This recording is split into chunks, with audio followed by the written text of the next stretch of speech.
السلام عليكم ورحمة الله وبركاته. ازيكم يا حبايبي؟ عاملين ايه؟ يا رب تكونوا بخير وبصحة وسعادة وأنا اللهم آمين يا رب العالمين.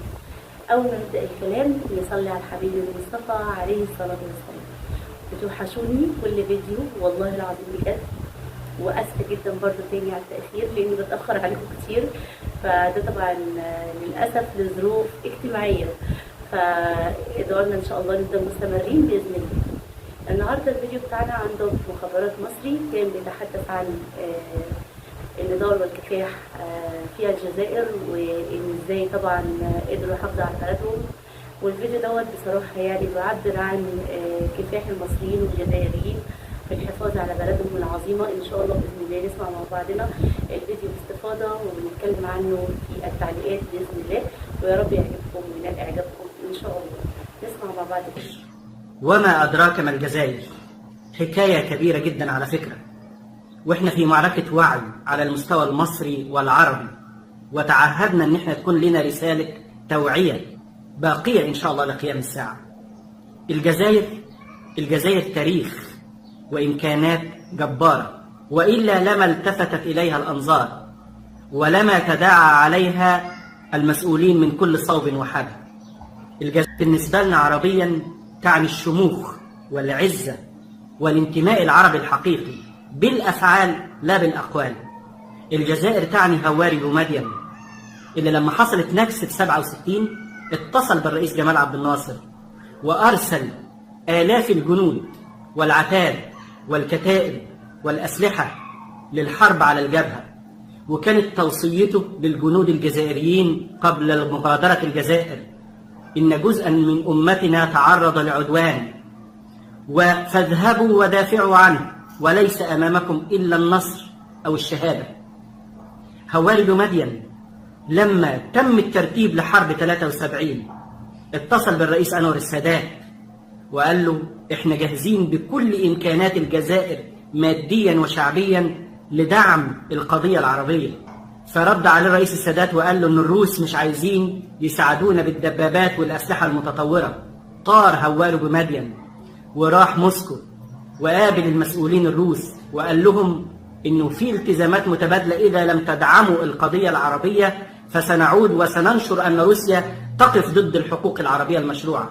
وبالفعل اتفتح حساب جزائري وارسلت مئات الدبابات والعتاد من روسيا لدعم الموقف العربي في القضية العربية في مواجهة الكيان الصهيوني.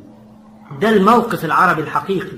الشعب الجزائري شعب حر، سيبك من الكورة ومشعل الفتن ما بين أمتنا. هم بيدوروا على تمزيقنا بأي شكل من الأشكال واستغلال الجهل والغباء الذي أغرقونا فيه. لكن دي الجزائر مواقفها العربية عظيمة للغاية. الجزائر كدولة بيسموها بلد المليون شهيد، اللي تم احتلالها 1830 على يد الفرنسيين، وتم تحويلها إلى مستعمرة فرنسية ومحو هوية هذا البلد، وقتل على يد الفرنسيين المحتلين أكثر من 1,500,000 شهيد جزائري. عشان كده بيسموها بلد المليون شهيد. البلد دي بلد عظيمة جدا في إمكاناتها المادية. لما نيجي ندور على المساحة، عاشر أكبر دولة في العالم من حيث المساحة. أكبر دولة عربية من حيث المساحة مش السعودية ولا السودان، أكبر دولة عربية هي الجزائر بحوالي 2.4 مليون كيلو متر مربع. السعودية 2.1 مليون، مصر 1.2 مليون، وهكذا. الجزائر بلد ممتدة وشاسعة لديها الإمكانات والموارد الطبيعية الجبارة. سقوط الشمس وتعامد الشمس يؤهلها للطاقة الشمسية. أنا ما جيتلكش للموارد الحقيقية للجزائر. الجزائر واحدة من أكبر 20 دولة في العالم في احتياط النفط واحتياط الغاز. الجزائر هي ثالث أكبر مصدر للغاز لأوروبا، وهنا مربط الفرس. الجزائر واحدة من الدول التي لديها احتياطات ضخمة من الفوسفات وغيرها من المعادن. ثروات حيوانية جبارة. تاني أكبر دولة على المستوى العربي يمكن العالمي في إنتاج الأغنام واللحوم. فيها نباتات طبية منتشرة في مختلف ربوع الجزائر. الجزائر بتحد دول كثيرة جدا من الشرق والغرب ومن الجنوب. عندك مالي وبشوية كده عندك نيجيريا، علشان كده في خط غاز بيتم من نيجيريا هيمر بالجزائر عشان يروح أوروبا. عشان كده ليه الجزائر؟ إذن الجزائر قصة كبيرة جدا. البلد دي بلد قام فيها ثورة وقام فيها نظام زي ما بيقولوا ما فيش على راسه بطحة لأحد. إن شاء الله نشوف في الجزائر النموذج اللي بيحلم بيه كل عربي، بلد بهذه الإمكانات عدد سكانها حوالي 41 42 مليون نسمة، لكن الإمكانات جبارة، بتسقط عليها الأمطار بأكثر من 100 مليون متر مكعب من المياه سنويا، أو 100 مليار عفوا سنويا، لا يستغل إلا 8 مليار منه. بلد إمكاناتها جبارة. احنا برضه هنا بنتكلم في الفيديو ده عن حاجة واحدة بس، هي صلة الترابط بين المصريين والجزائريين. يعني تحس انها ما شاء الله يعني ممتدة منذ تاريخ قديم جدا، فربنا يا رب يثبت أقدامنا دايما ونفضل دايما دول مترابطة ومتحدة بإذن الله. نكمل مع بعض كبيرة جدا تجاهلها الغرب لسنوات طويلة جدا رغم إمكاناتها، مع إن كان ممكن يجوا يستثمروا في قطاع الطاقة ويجوا يستثمروا في قطاع الطاقة الشمسية بحكم موقع الجزائر وقربها من أوروبا. في خط غاز متصل ما بين الجزائر وإيطاليا، من بين يقال إنها في المرتبة ال15 في المرتبة ال12، لكن على مستوى التصدير هي الدولة ما بين رقم 3 ورقم 7 عالميا.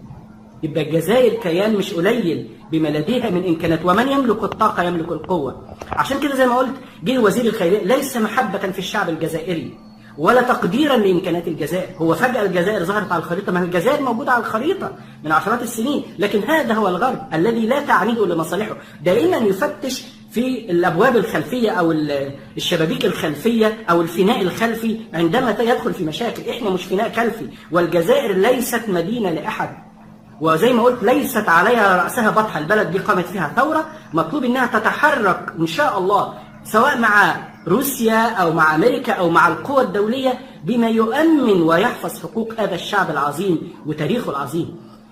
العلاقة ما بين روسيا تحديدا والجزائر علاقة خاصة للغاية بالمناسبة. يعني إذا كانت أمريكا نطت وراحت على الجزائر يوم 30 مارس بعد غزو روسيا لأوكرانيا، وراح وزير الخارجية الأمريكي للجزائر يزور الجزائر والعلاقات وتعميق العلاقات فجأة، يعني خلاص النهارده بقينا حبايب ولا ليه؟ لما حصلت الأزمة. إذا إحنا ده دورنا، ده حدود دورنا اللي بيبص، وهكذا يرانا الغرب. لكل الدول المتخلفة أو كل الدول النامية كيف ينظر لها الغرب؟ هم من صنعوا التخلف وهم من يسعون لتكريس هذا التخلف في دولنا.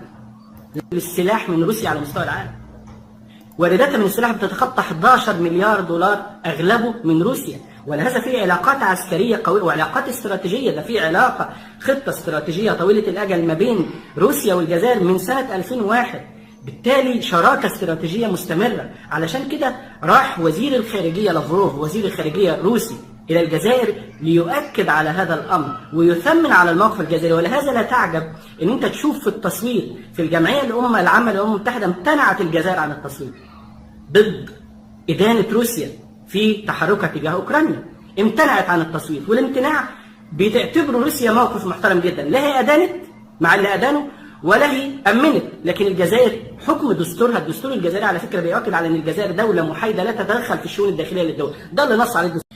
وفي نفس الوقت كمان لما جم يصوتوا في مجلس حقوق الإنسان التابع للأمم المتحدة لطرد روسيا من المجلس، الجزائر للأسف أو مش للأسف ده بالعكس، الجزائر خدت موقف وإنها رفضت هذا القرار أو الطلب بطرد روسيا من مجلس الأمم المتحدة. ليه؟ لأن العلاقات ما بين روسيا والجزائر، العلاقات الاقتصادية والتجارية بتتخطى أو بتقارب حوالي 5 مليار دولار من إجمالي التجارة الخارجية للجزائر. إذن الجزائر بالنسبة لروسيا، عشان كده الرئيس وزير الخارجية الروسي جه راح وزار وقابل الرئيس الجزائري وقال أكد له على دعوة رئيس بوتين للرئيس الجزائري إنه يزور موسكو خلال الفترة القادمة بحكم تلك العلاقات التاريخية والروابط الاستراتيجية والاتفاقات، باعتبار إن هم من أكبر مصدري الغاز في العالم. وبالتالي تنظيم هذه العلاقة يمكن زيارة لافروف عايز يؤكد على أن الجزائر ينبغي أن يبقى موقفها راسخا لا تستغل، لأنه النهاردة ألمانيا بتقول هنوقف وارداتنا من الغاز من روسيا، وكذلك باقي الدول الأوروبية زي فرنسا وغيرها. أسبانيا داخلة في مشكلة مع الجزائر بسبب قضية الصحراء ما بين الجزائر والمغرب. فأكتفي بهذا القدر من الفيديو، ويا رب إن شاء الله يعجبكم بإذن الله وينال إعجابكم إن شاء الله. بصراحة الفيديو طويل شوية وأنا حبيت أقتصر عليكم الوقت والمجهود طبعا في مشاهدة الفيديو، وطبعا أسيبكم في رعاية الله. السلام عليكم ورحمة الله.